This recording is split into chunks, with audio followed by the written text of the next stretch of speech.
Chapter 17. The house was quiet as they knocked. There had been lights on in the back of the house that they had seen from the sidewalk. Raising his hand to knock again, Jay heard a shuffling sound from inside the house. The door opened slightly as an older lady stood before them, leaning lightly on a cane. She looked at them, her clear eyes roaming all over them, taking notice of the bags on their shoulders. Her eyes focused on Lexie's face and froze, widening as they did. Jackpot, they thought, sharing a quick glance. This lady recognized Lexie. She and her mother supposedly looked a lot alike and shared similar facial features. Moving to the side, she extended her arm, inviting them in, touching Lexie as she entered the house. She seemed somewhat surprised to feel a warm body, and it was with clear relief that she withdrew her arm. Closing the door behind them, she avoided touching them again as she led them to a sitting room at the rear of the house. Sitting down heavily, her gaze was once more focused on Lexie. Confusion and shock warring for dominance on her face. "Michelle?" she whispered, unsure who actually sat before her. Lexie shook her head. "No, I'm her daughter. I've been told that I look like her, though." She smiled as she replied, pleased by the thought that she looked similar to one of her parents. It was something that she could hold on to. Granted, she had heard it before from Tracy and her grandfather. Hearing it from a total stranger, though. Someone who had known her parents made it real in a way that hearing it from them never had. The old lady relaxed as she processed Lexie's words. She could at least understand English. That was a good sign. "Alexis, then?" she asked as she finished reviewing what Lexie had said. "Yes, I'm Alexis, although I go by Lexie these days." Relief crept into Lexie's voice as she answered. They had done it. They had found someone that knew her parents and her when she was a baby. The old lady shook her head emphatically. "No, Alexis is a beautiful name. It suits you." Lexie didn't bother to reply. While she was glad for the words and the sentiment behind them, they had nothing to do with their reason for being there. Unfortunately, it was also obvious that while she could understand and speak English, it had been some time since she needed to. Her slow and fractured sentences made it hard to understand her at times. They would need to stick strictly to their reason for being there if they wanted to make any headway in a reasonable amount of time. "I need information on my parents. Can you help us?" Lexie asked, trying to get them back on track. The old lady nodded for several seconds. "I will try. I did not know them that well. There was another neighbor who knew them better than I did, but they moved away years ago.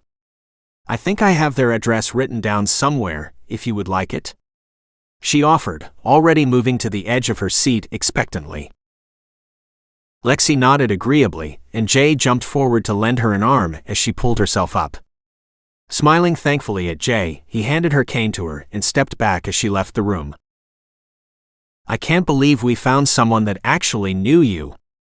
I was hoping we would, obviously, but I didn't think we would actually get that lucky. Especially not right away," Jay said as he sank into the now vacated seat. "I know. I'm amazed that she recognized me. I've never really thought that I looked like my mother. Tracy and Grandpa have always told me I do, but I can't see it in the pictures that I have of her." Lexie's voice broke as she looked close to tears. Jay didn't know what to say to her. He had never even seen pictures of her parents.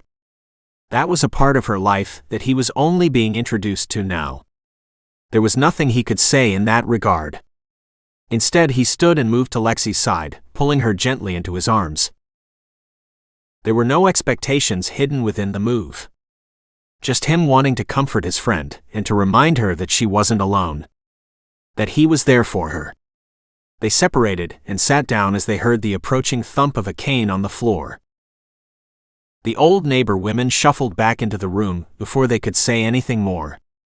There was an old and somewhat yellowed postcard grasped in her wrinkled hand. Handing the crumpled card to Lexie, she sat back down. "That is the only card I have from them. Unfortunately, it is several years old, so they may no longer live there." she warned them, putting her cane in the crook of her chair. "We understand, and thank you for giving it to us. We weren't sure what we expected to find once we got here. Someone actually remembering my parents and me as a baby is already more than I truly hoped to find. Discovering someone who knew their friends and now having their address. Well, it's just... Thank you." Lexie's eyes misted over as tears began to fall from them. What she had been hoping for, and what she had actually been expecting to find, were two entirely different things. "Why do you say my parents? Is not this your brother?" the old bat suddenly asked, shocking them. "I apologize if I am wrong or being presumptuous, but I assumed that you would both have come, since you are looking for information about your parents." No, it's fine. Are you sure that I had a brother?" Lexie asked, her eyes wide and flitting from Jay's hand on her shoulder to the woman seated in front of her. The woman's eyes glazed over as she delved into long-forgotten memories. "Half-brother is what I think he was. He was not living with you long before the fire, only a month or two. He just showed up one day and then started living with your family. There was a rumor going around the neighborhood that your father had an affair, and that the boy was the result." She trailed off as she noticed Lexie's stricken face. "My father cheated on my mother?" Lexie gasped out. The image she had constructed of her father crumbled in her mind. A sharp knock echoed throughout the house, shaking her from the grip of despair that was nipping at her mind's edges. "Excuse me for a moment. I rarely get visitors this late in the evening."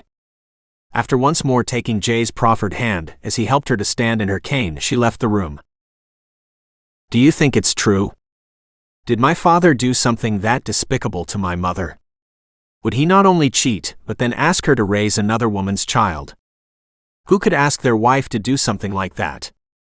Forcing them to face the result of their husband's infidelity every day of their lives." Lexie implored Jay, knowing that he had even fewer answers than she did. "I don't know. I have only heard a few stories about your parents. From what I have been told, though. No, I don't believe that your father would do any of those things. Unless we are able to talk to their friends, we may never know the truth." Jay was cut off from saying more when the sound of raised voices reached their ears. Glancing at each other, they stood at the same time and grabbed their belongings. Opening the rear window as quietly as they could, they climbed out and shut it behind them. They were careful and tried to keep each movement as silent as possible. Night had fallen during the short time they had been inside talking. Using the darkness to their advantage, they walked off into the night and away from the house. Skirting the edge of the property, they stopped to rest when they could no longer see the lights from the house behind them. There had been a shout behind them earlier when it had been discovered they had fled. It was a good thing that they had listened to their instincts and left when they did. The raised voices speaking in French could not have been a good thing. They only hoped that nothing happened to the old lady.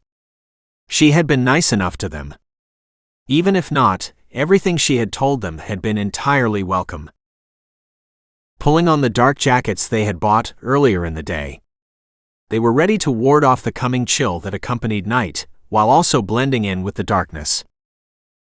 Thrusting his hand out, Jay pulled Lexie to a stop alongside him. "Hold on, we should probably give your grandpa and Tracy a call before we go any farther. I think we should be safe here for a while longer. I don't hear anybody, and I don't see any lights.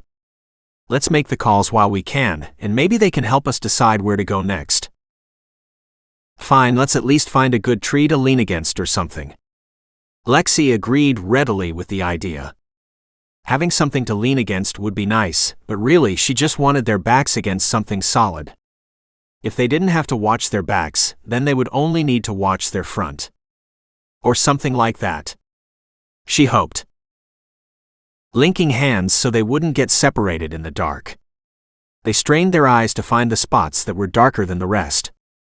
The moonless night allowed them to see the stars clearly, but provided little light for them to navigate by.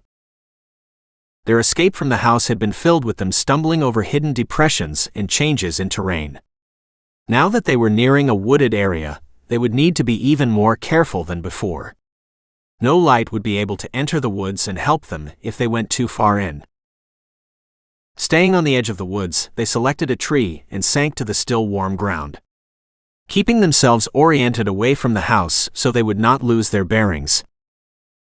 Lexie pulled her purse into her lap and sent her hand questing to the bottom, pulling out pieces of their phones as she found them. She handed them to Jay, and he put them in a pile in his lap. Feeling for the familiar shape of his phone and a battery, he put them together by feel. A light lit the ground around them as the phone in his hand came on. Handing the unused pieces back to Lexie so she could store them in her purse, he waited for the phone to finish its boot-up cycle and find a signal. Using the light from the screen, he quickly searched the ground between them, making sure that they hadn't lost any pieces. When he was finished, he saw that it now had a signal, and handed it to Lexie so she could make the call. The phone rang a single time in Lexie's ear before it was picked up.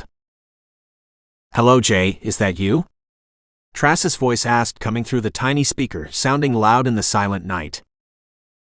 "No, it's me again. His phone is just the one we put together. Don't worry though, he's right here sitting beside me. We have a lot we need to talk about, and not much time. Get Grandpa quickly." Lexie whispered into the phone urgently. "He's already here with me. What's going on?" Tracy was starting to sound nervous as her voice echoed from the phone. Pulling it away from her face, Lexie found the volume buttons and lowered the sound so it would not be so loud. They couldn't risk their voices carrying through the silent woods. As quickly as she could, Lexie told them everything that they had heard at the house, ending with them running away when the shouting had started.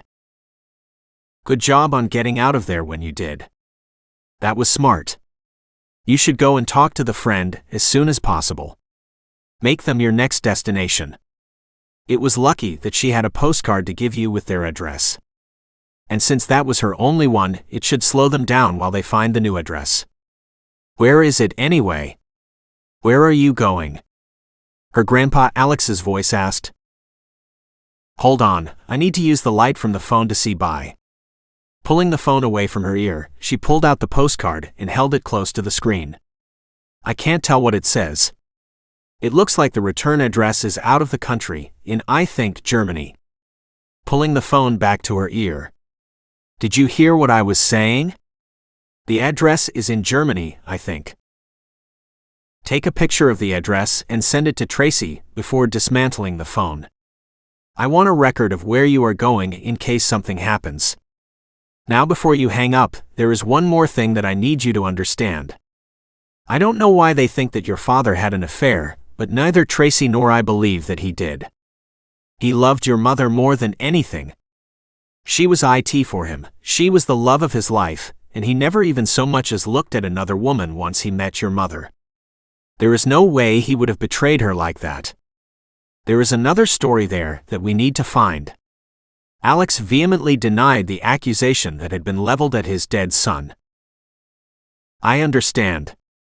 We need to hurry, so I'm going to hang up and send you the picture." "Bye, I love you both," Lexie agreed, sounding a little better as she ended the call. They were silent as she took the picture. Her hand jerked when the bright flash went off and she had to take the picture again, resulting in a second blinding flash. Sending the picture as an attachment to a text message. She waited to make sure it had been sent before pulling the battery and stuffing both pieces of the phone into her purse along with the rest. Jay stood and pulled Lexie to her feet beside him as they started walking. "How much did you hear?" she asked him in a whisper, not daring to speak too loudly.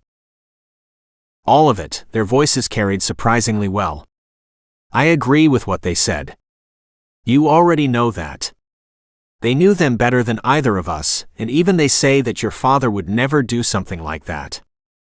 They could be wrong. It wouldn't be the first time family members were surprised by the choices others had made. That said, I think that they are right. There is a story there, and it's not the one we were just told." Jay explained carefully, surprising her. "Shouldn't you be reassuring me, instead of telling me that there might be a possibility he did actually do that?"